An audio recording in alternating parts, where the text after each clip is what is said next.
troisième partie de l'Africa Newsroom. Nous sommes toujours en compagnie d'Emmanuel Dupuis, président de l'Institut Prospective et Sécurité en Europe, professeur associé à l'Université Paris-Sud. Marc Mvebekele, maître de conférence à l'IUT de Troyes et à l'Université de Reims. Alfred Tsongo, éditorialiste. Alors, juste avant la pause, nous parlions donc de l'opposition nigériane en ordre de marche pour l'élection prévue en février 2019. Une formation politique a été formée. Près d'une quarantaine de formations veut contrer la candidature éventuelle du président sortant Mohamedou Bouhari si jamais il remporte la primaire prévue au mois d'août. Alors, qui pour lui faire face? On parle notamment de... pardonnez-moi, alors en tout cas, qui pour lui faire face au sein de cette coalition de l'opposition? Alfred Tsongo. Bon, je dirais d'abord que je vais rappeler simplement l'une des règles justement de l'alternance au sommet, en tout cas au Nigeria. C'est que là, quand le président il est musulman ou du Nord, le vice-président doit être du Sud et vice-versa. Et chrétien. Et chrétien, voilà. Donc il faut tenir compte justement de ce paramètre-là pour se dire, pour le moment, puisque le président actuel, bien il est du Nord, son vice-président, donc on suppose que ça pourrait être ça.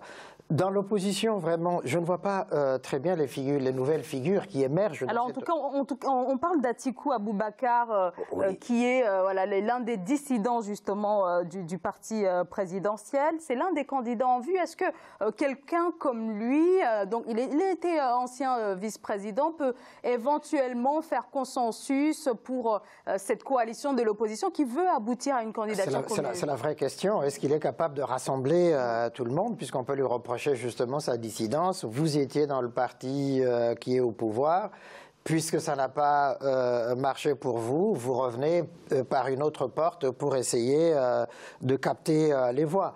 Je ne suis pas sûr, effectivement, qu'il y arrive. Il y a un petit jeune, en revanche, qui est entre le Nigeria et les États-Unis, j'ai oublié son nom, qui s'élance aussi, justement, par rapport à la question générationnelle, je reviendrai là-dessus tout à l'heure, mais donc, justement, qui, lui, s'est dit, au fond, il est temps de tourner la page de tous nos présidents d'avant, nos pères, nos grands-pères qui étaient au pouvoir. C'est le temps de la jeunesse et lui, il est assez dynamique pour dire, il est dans le secteur de la communication, des nouvelles technologies de l'information et de la communication, et il se dit que c'est peut-être maintenant un tournant, mais reste encore à convaincre les Nigérians.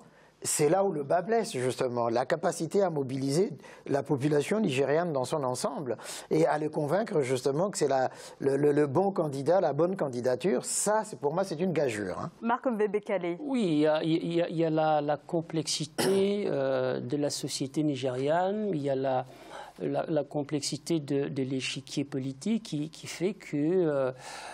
ça ne suffit pas d'être compétent, hein, n'est-ce pas, pour être élu. Et ça, c'est d'ailleurs valable pour beaucoup de pays africains. Mais bon, il y a tout un travail politique à faire, se faire connaître, comment mettre en place des réseaux, des relais, etc. Mais toujours est-il que sur les candidats potentiels, je pense que, je l'ai dit tout à l'heure, le Nigeria dispose d'un capital humain extraordinaire, pourvu que le jeu soit plus ou moins ouvert. Et tout à l'heure, mes collègues ont bien fait plus ou moins l'éloge, sinon, enfin, je dirais pas l'éloge, mais enfin, ont montré les aspects positifs du bilan de Bouhari.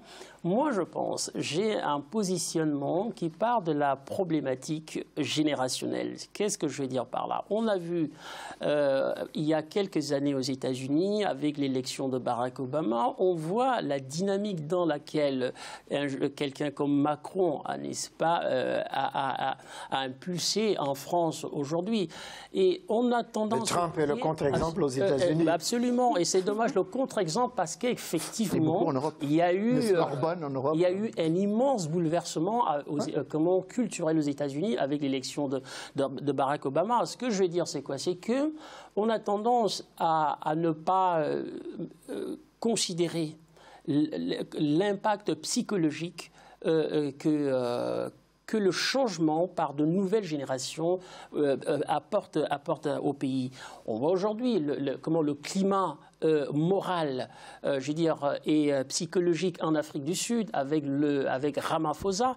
Et je pense que l'Afrique, le Nigeria étant un mastodonte démographique et économique, devrait se situer dans cette dynamique de renouvellement des générations politiques, de renouvellement du potentiel politique. Un dernier mot peut-être. Oui, alors, bon, moi j'ai 3 noms, hein, mais je les répète, pour être plus précis.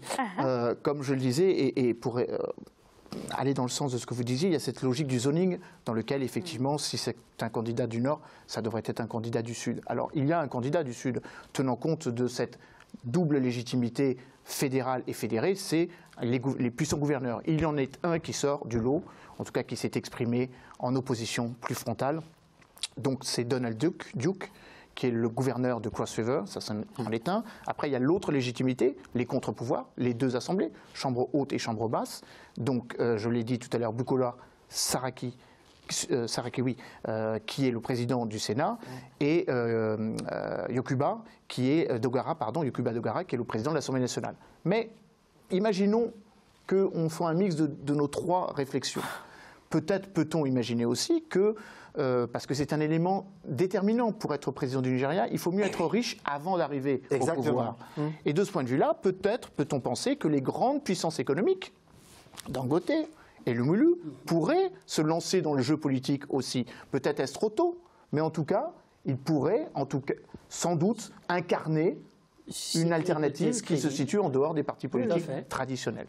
Merci beaucoup à tous les 3 pour ce décryptage. Et on passe tout de suite, pardonnez-moi, à notre Zoom Société. C'est Macron, président du Nigeria. Ali Idrissa, Moussa Tchangarinou, Arzika, le ministère public a requis contre ces 3 figures majeures de la société civile nigérienne une peine de 3 ans d'emprisonnement et un an ferme pour une dizaine de détenus et la relaxe pour les 2 autres, des activistes aux arrêts depuis le 25 mars après une manifestation interdite dans laquelle ils dénonçaient la loi de finances 2018, mobilisation qui avait dégénéré à Niamey en affrontement entre forces de l'ordre et manifestants. Pour ce qui est du verdict, l'affaire a été mise en délibéré au 24 juillet. Reportage notre correspondant au Niger, Sadou Alizé Mouktar.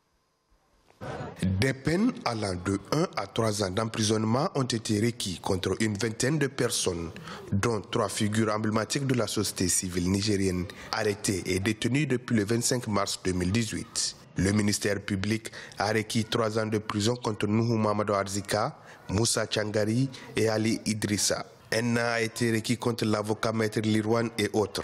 Le juge a mis la décision en délibéré pour le mardi 24 juillet 2018. Nous avons donné tous les éléments de droit dans ce dossier.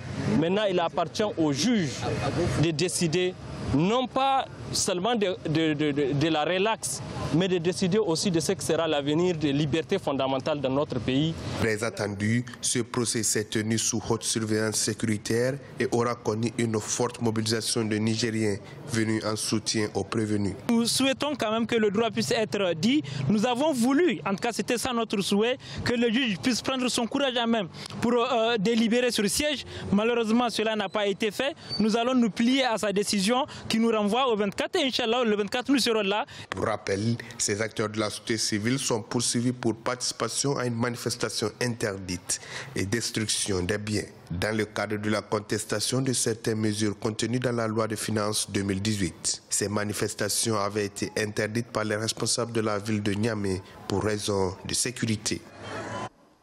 Alors, depuis le mois de mai, les avocats de la défense dénoncent la lenteur du processus judiciaire. Une plainte a d'ailleurs été déposée au parquet contre X pour détention arbitraire. En mai toujours, 10 ONG, dont Amnesty International, ont demandé la libération et l'abandon des poursuites. Alfred Tchongo, est-ce qu'il y a matière à questionner ces détentions et la procédure judiciaire engagée? Je pense que Mohamedou Issoufou déçoit énormément, enfin depuis un moment. Il traque les activistes de droits de l'homme dans son pays, parfois des opposants qu'il met en prison. parce qu'il n'a pas de résultats sur sa politique, parce qu'il y a Boko Haram qui déstabilise le pays, la pauvreté est énorme, la question de l'employabilité des femmes et de la jeunesse n'est pas résolue. Et donc, s'en prendre aux activistes des droits de l'homme comme ça montre la faiblesse au fond du pouvoir de Mahamadou Issoufou. Il n'y a pas matière à les arrêter, tout simplement. Ils ont manifesté parce que le projet de loi de finances 2018 fait problème sur un certain nombre de points que ces associations, que ces personnalités de la société civile ont dénoncés. Il fallait aller avec eux sur ce même terrain-là pour démontrer effectivement, non pas les empêcher de manifester comme ça a été le cas, et puis les arrêter pendant des dizaines et des dizaines de jours inutilement, et puis susciter encore l'attention dans la société ou essayer d'effrayer tous les militants de droits de l'homme pour les empêcher de manifester. Je crois que c'est un désastre pour l'image du Niger, c'est un désastre pour Mahamadou Issoufou, mais enfin, il n'en est pas à un désastre près depuis qu'il est à la tête de ce pays-là. Alors, on parle d'Idrissa, Ali Idrissa, le coordinateur du réseau national des organisations pour la transparence et l'analyse budgétaire, parmi beaucoup d'autres activistes du Niger. Marc Mvebekale, quelle lecture faites-vous de ces détentions? S'agit-il d'une affaire politique, comme le dénoncent les avocats de la défense? Quelle lecture j'en fais? Difficile de répondre, tout simplement parce que la question qu'on se pose, c'est quels sont les enjeux? Quels sont les enjeux? C'est-à-dire que, bon, si tant est qu'on est dans un pays qui respecte le droit, il va de soi que lorsque les citoyens, qu'ils soient minoritaires ou pas, s'opposent, veulent s'exprimer en lien avec une mesure économique, en lien avec une mesure politique. Je crois que on doit leur laisser toute latitude pour le faire. Et par conséquent, on le disait tout à l'heure, on ne comprend pas trop pourquoi ces peines requises qui sont pour l'essentiel assez lourdes et qui ne correspondent en rien à ce qui aux actions menées par les ONG et une frange de la population qui les approuve.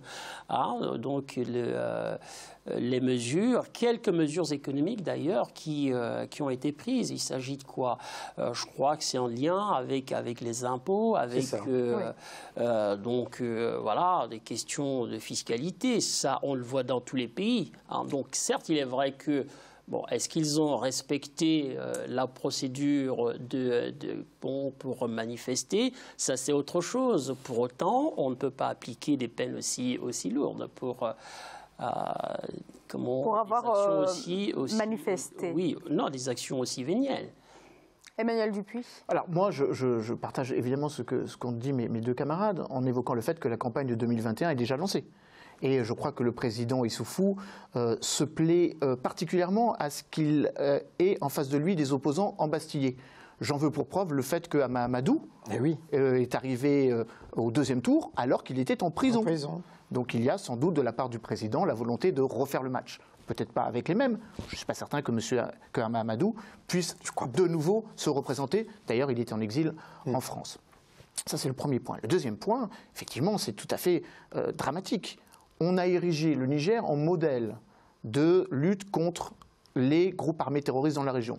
Boko Haram, les groupes qui traversent la frontière entre le Niger et la Libye, la porosité et donc la nécessité de coopération entre le Niger, le Mali et le Burkina Faso. On a fait du président Issoufou un paravent contre le terrorisme, lui accordant beaucoup de marge de manœuvre. Et donc de ce point de vue-là, la première chose, c'est que disons-nous, nous, de ce qui se passe? Ce qui effectivement s'apparente à un fin de non-recevoir d'une opposition qui, faut-il le rappeler, manifeste depuis mars déjà de cette année sur une question qui est tout à fait probante. Hausse des prix de première nécessité, alors qu'une loi de finances va permettre à des entreprises étatiques liées au secteur des télécommunications et du pétrole d'être exemptées. Alors imaginez le ras-le-bol de la jeunesse. On est dans une logique ou qui pourrait nous rapprocher à la situation du Burkina Faso en 2015 avec cette logique du balai citoyen. Attention, Monsieur le Président, il se peut que votre opposition soit dans la rue et pas dans les urnes cette fois-ci.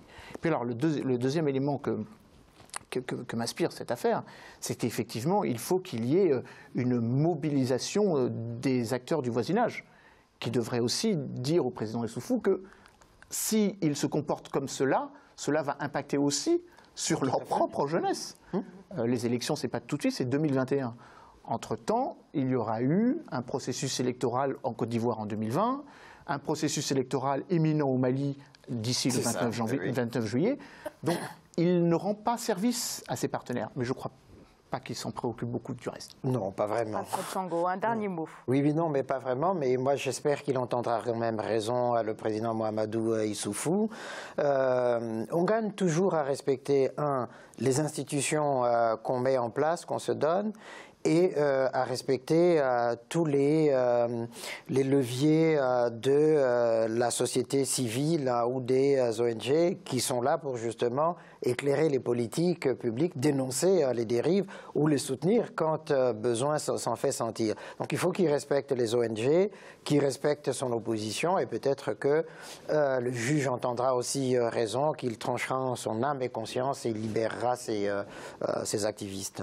Fin de cette Africa Newsroom. Alfred Sango, merci beaucoup.